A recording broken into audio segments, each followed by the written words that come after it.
जिंदाबाद, हमारी मांगे पूरी करो, पूरी करो, पूरी करो, पूरी करो, पूरी दिखाओ, नौकरी पाओ, बंद करो, बंद करो, बंद करो। STET 2019 के अभ्यर्थी लगातार अपनी मांगों को लेकर सड़कों पे उतरते रहते हैं। साथ ही बस एक ही मांग है कि इनकी ज्वाइनिंग जल्दी से जल्दी हो, लेकिन सरकार ना इनकी बात सुनी ना इनकी बातों पे विचार कर रही है। गर्दनी बाग की ये तस्वीर है, आप मेरे पीछे देख सकते हैं। ये सारे अभ्यर्थी हैं, एक ही मांग है ज्वाइनिंग जल्दी से जल्दी। आखिरकार देरी क्यों हो रही है? ये देरी क्यों हो रही है? सरकार क्योंकि नियुक्ति नहीं करना चाहती है। और मैडम, हम यहाँ अनिश्चितकालीन धरना पर इसलिए बैठे हैं कि हम चाहते हैं कि सरकार STET मार्क्स पर बहाली का प्रावधान करे। सरकार ने जो प्रतियोगिता परीक्षा लिया था 2019 STET 2019 का, उसमें STET अंकों के आधार पर नियुक्ति का सरकार प्रावधान करे। हम एकेडमिक बेसिस पे नियुक्ति नहीं चाहते। आखिर क्यों नहीं चाहते हैं एकेडमिक? अभी नीमा कोल में जो सोनू का शिक्षक था वो एकेडमिक टीचर था, सारा पोल खोल दिया और बिहार का चीरहरण कर दिया उसने। एडमिशन का स्पेलिंग तक नहीं आया, हेड मास्टर का स्पेलिंग नहीं आया, IAS का फुल फॉर्म नहीं आया, तो वैसे टीचरों को आप भर्ती करेंगे? आप लोगों को भर्ती नहीं हो रहा है। अब कहाँ हो रहा है? हम जैसे शिक्षक अगर कोई पत्रकार को अगर इंटरव्यू देगा तो इस सरकार का छाती गर्व से चौड़ा हो जाएगा, लेकिन वो सरकार ने बिहार के चीरहरण कर दिया, बिहार को शर्मसार कर दिया और बिहार का नाम पूरे दुनिया में हंसा दिया। एकेडमिक टीचर, नॉट मेरिट का टीचर वो था। क्या क्या मांगों के साथ इस बार उतरे? हमारा सिंपल से 4 सूत्रीय मांग है। पहली मांग है कि STET के अंक के आधार पर सरकार नियोजन इकाई के थ्रू मेरिट बनाए और हमें नियुक्ति पत्र दे।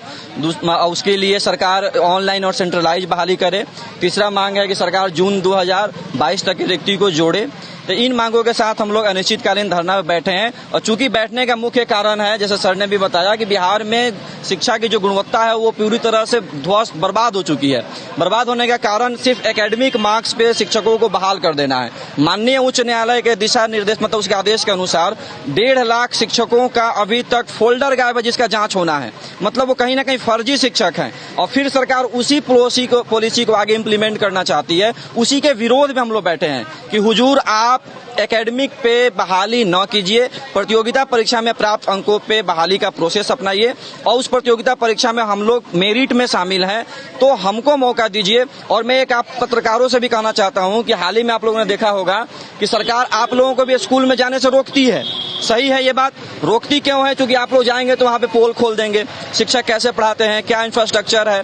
तो अगर योग्य शिक्षक स्कूलों में होंगे तो सरकार रोकेगी नहीं, आपको ले करके ले जाएगी कि सर देखिए हमारे स्कूल कितना बढ़िया चलता है। कभी सरकार ने आपको सरकार लेके गई है? नहीं लेके जाती है। हालांकि आप कहना चाहते हैं सरकार की जो शिक्षा व्यवस्था है वो पूरी तरीके से खराब है। उसकी पॉलिसी, शिक्षक की बहाली जिस प्रक्रिया से की जा रही है उस प्रक्रिया के विरोध में हम लोग बैठे हैं। क्योंकि सरकार किसी न किसी को तो बहाल करेगी ही, आज करेगी, कल करेगी, 6 महीने के बाद करेगी, उसे तो बहाल करना ही है। सॉरी सर जी, बहाल करना ही है। इसलिए हम लोग चाहते हैं कि आप जिसको भी बहाल करें, हम ये भी नहीं कर रहे हैं कि हम ही को बहाल कर दीजिए, जो सबसे योग्य हो, जिसके पास प्रतियोगिता में बढ़िया मार्क्स हो, उसको आप मौका दीजिए। हम अपनी नौकरी से ज्यादा इस मुद्दे पे बात करना चाहते हैं, क्वालिटी एजुकेशन कैसे इंश्योर होगा। तो यही पिछली बार जब आप लोग उतरे थे धरना प्रदर्शन पे, मांग भी कर रहे थे, तो आप लोगों पे पुलिस प्रशासन ने लाठीचार्ज भी की थी। इस बार फिर से बैठे, क्या लगता है फिर वही इतिहास दोहराया जाएगा?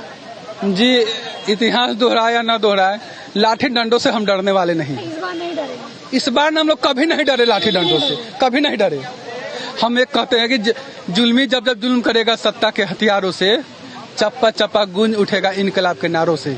हम आज के युवा हैं, पढ़े लिखे हैं, अपने अधिकार को मांगना जानते हैं, हम पढ़ना जानते हैं, मेरिट में आना जानते हैं, तो अपने अधिकार को लेना भी जानते हैं। और मेरा कोई अधिकार छीन ले, ऐसा हरगिज होने नहीं देंगे। अगर अभी सरकार आपकी बात नहीं सुनती तो इसके बाद का आप लोगों का अगला कदम क्या? इसके बाद हम लोग आमरण अनशन करेंगे, भूख हड़ताल करेंगे, अपना प्राण यहीं त्याग देंगे। इस पटना के पाटलिपुत्रा के पटना की धरती पर अपने प्राण को त्याग देंगे, क्योंकि बिहार में बैठे हुए निकम्मे अधिकारी और ऐसे शिक्षा मंत्री जो मेरिट को उत्तीर्ण करते हैं, उस राज्य में हमें जीना नहीं है। तो देखिए, STET 2019 के अभ्यर्थी हैं, सिर्फ इतनी सी मांग है कि ज्वाइनिंग जल्दी हो और 4 सूत्री मांग को लेके इस बार पटना के गर्दनी बाग में ये लोग अनिश्चितकाल धरना प्रदर्शन कर रहे हैं। साथ में कहना है कि बिहार की जो शिक्षा व्यवस्था है उस पे कहीं ना कहीं सवाल खड़े कर रहे हैं। अभी देखना लाजमी होगा कि इनकी इस अनिश्चितकाल धरना प्रदर्शन का अंजाम क्या होगा। स्नेहा गुप्ता की रिपोर्ट, कशिश न्यूज, पटना।